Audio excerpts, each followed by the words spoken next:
The war in West Asia is expanding rapidly. The United States is preparing to send 2,500 Marines and a powerful amphibious warship into the region as the war with Iran escalates. Missiles, drones and airstrikes are already reshaping the battlefield, and the cost of this war is mounting rapidly. Here's a report.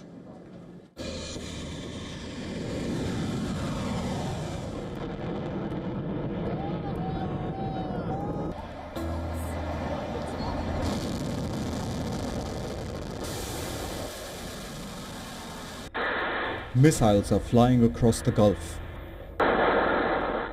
Air raid sirens are wailing. Explosions are echoing across nations in West Asia.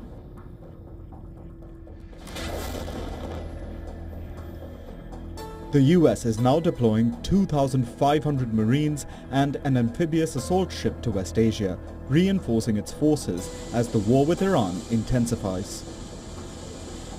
The intent is clear. Washington is preparing for a longer and more dangerous fight, especially after its strike on Iran's largest oil port, Karg Island. Iran has now asked the UAE to evacuate its ports and docks as the war enters its third week. Iranian retaliatory strikes have targeted US bases. Drones have struck allied territory, from the UAE, Saudi Arabia, Kuwait to Oman, Bahrain, Iraq and even Cyprus. American Gulf assets are facing the wrath of Iranian retaliation. Naval battles are also unfolding in the waters of the Persian Gulf. The IRGC naval commander claims that several American bases have been attacked in successive waves. Patriot radars, aircraft hangars and aviation fuel depots were among targets hit. Despite the daily hammering, Iran is not backing down. Tehran's strategy is clear: prolong the fight, make it deadlier and more expensive for the US to continue the war. The costs are already rising. The US has now lost 4 military aircraft since the war began. At least 13 American service members have been killed, with many more wounded. And the financial cost is climbing fast, with billions of dollars in military equipment damaged or destroyed. America's allies in the Gulf are also taking deadly blows. Iranian missiles and drones have targeted regional bases, forcing Gulf nations to intercept waves of incoming attacks and absorb the growing fallout of the conflict. Despite heavy strikes, Iran's leadership remains openly defiant. The country's new leader, Mojtaba Khamenei, has vowed to continue the fight and retaliate for every attack. His message to Washington is blunt: Iran will not surrender. Instead, Tehran is preparing for a long war, one designed to bleed its adversaries. With US forces pouring into the region, the war is rapidly becoming bigger, deadlier and costlier, not just for the US, but for the entire world. Bureau Report, WION. World is one. Ms. Ruthie Bloom is a former advisor at the office of the Prime Minister Benjamin Netanyahu. She's also an author. She's also an award-winning columnist. She's joining us live from Tel Aviv.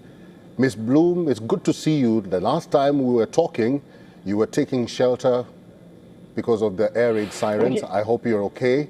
This time, I want us to be objective. I want us to talk like reasonable gentlemen and gentle lady, and we want us to discuss issues and point them clearly to our audience. I'll begin by Lebanon.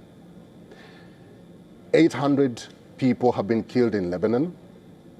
Israel's objective was to dismantle Hezbollah.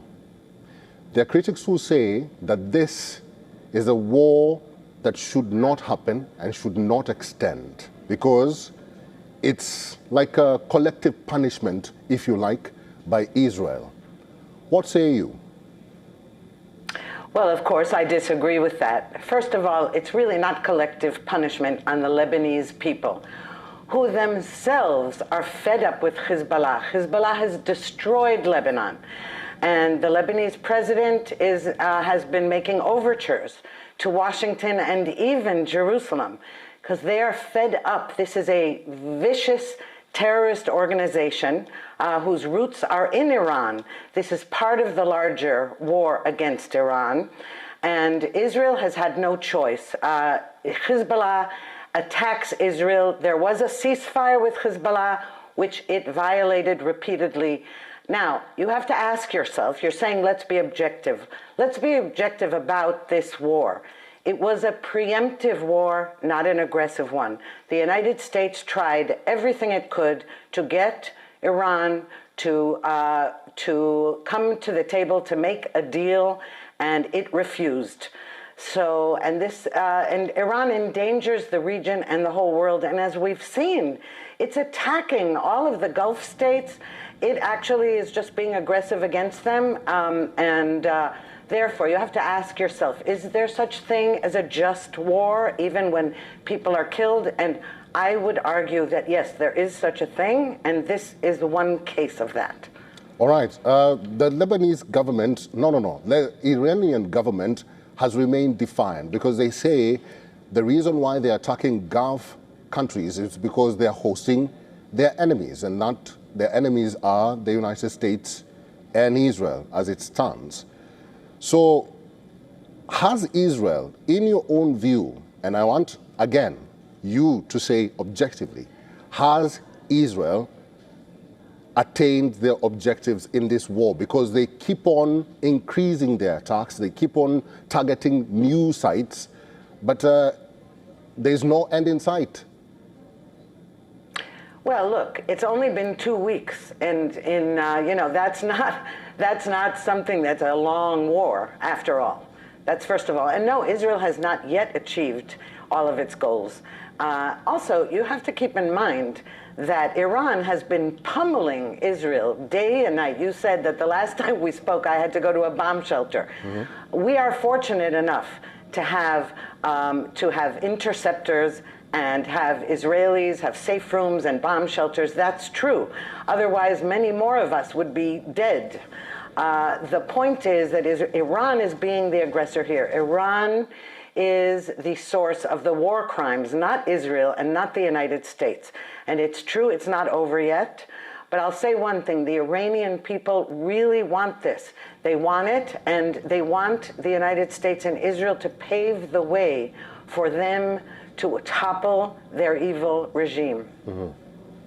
Let's talk about the statements being made by both your Prime Minister and also the President of the United States, because the President of the United States has kept the world guessing as to when this war will end. He keeps on saying that it will end soon. Then again, he retracts and says that no, it is going to go on for 2 or 3 weeks. And then he says that it's up to Israel to make a decision on when they will stop the war with Iran, but with the United States, they will make their own decision. Don't you see some discrepancies with their statements, the President of the United States and also the Israeli Prime Minister? Definitely, but I think it's on purpose. I think what we've seen, if you remember back in June during the 12-day war, right before then, President Trump said, well, I haven't decided whether I'm going to join the war, and I'll think about it, and I'll make a decision in 2 weeks. And that night or the next day, he launched Midnight Hammer. I believe, now I can't get inside President Trump's head, okay, this is my interpretation, as objective as I can be, is that he's doing it on purpose. He doesn't want the enemy to know what his plans are. And I think that Prime Minister Netanyahu has been very clear, not about when the war is going to end. He says, as long as it takes. He doesn't give a date. But many, I would say, analysts believe that it probably will be by the end of March. And that may not be true, but I'm sure, or I believe that President Trump is being purposely vague so that the enemy, and by the way, Secretary of War Pete Hegseth even said in a press conference to a journalist who asked him, and he said, I'm not going to answer those questions. Do you think I want the enemy to know what our plans are? All right. Lastly, and very quickly, there's also another discrepancy when it comes to like the oil prices. The oil prices have gone up. We know what is happening in the Strait of Hormuz. But now the president said something that is very interesting, that he doesn't want to focus on attacking the oil infrastructure in Iran. But Israel is doing the right opposite of that because they are attacking oil facilities and infrastructure in Iran. What do you think could be the ramifications of that? Very quickly.